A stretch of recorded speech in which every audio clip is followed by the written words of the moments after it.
सारे भारतवासियों को मेरा नमस्कार। मैं सुरेखा शर्मा आपके सामने दोबारा से उपस्थित हूँ।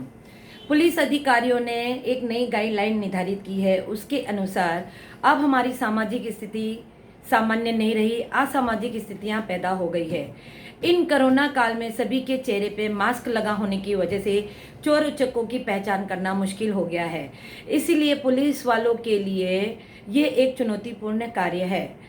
इसलिए हमें जीवन आवश्यक वस्तुएं लेने के लिए जब हम घर से बाहर निकलते हैं मास्क लगा के, उस वक्त हमें जेवर पहनकर नहीं निकलना है, ना ही महंगे वस्तुएं साथ में लेकर निकलना है और ना ही अधिक कैश हमें लेकर निकलना है। जहां तक हो सके हमें ई पेमेंट का इस्तेमाल करना है। और जब हम जीवन आवश्यक वस्तुएं खरीद रहे होते हैं उस वक्त हमें लंबे समय तक के लिए लंबी बात किसी के साथ भी मोबाइल पर नहीं करनी है, क्योंकि मोबाइल चोरी होने की भी आशंका बढ़ सकती है। किसी भी अजनबी को हमें लिफ्ट नहीं देनी है।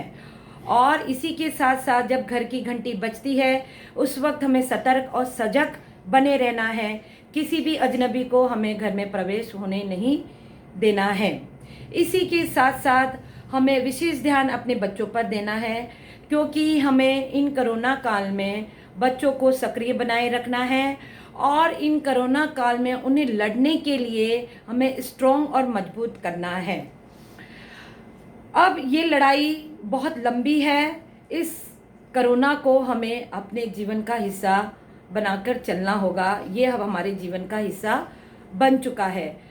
वास्तविकता में जो स्थिति हमें दिखाई दे रही है उससे कई गुना स्थिति गंभीर है। 10% आंकड़े आज भी स्पष्ट नहीं हैं। याद रखें, सच्ची बात और दवाई दोनों कड़वी होती है। इसे जितना जल्दी हो सके स्वीकार कर ले, इसी में ही समझदारी है। घर में रहें, सतर्क रहें, सावधान रहें और अपने स्वास्थ्य को प्राथमिकता दें। धन्यवाद। जय हिंद।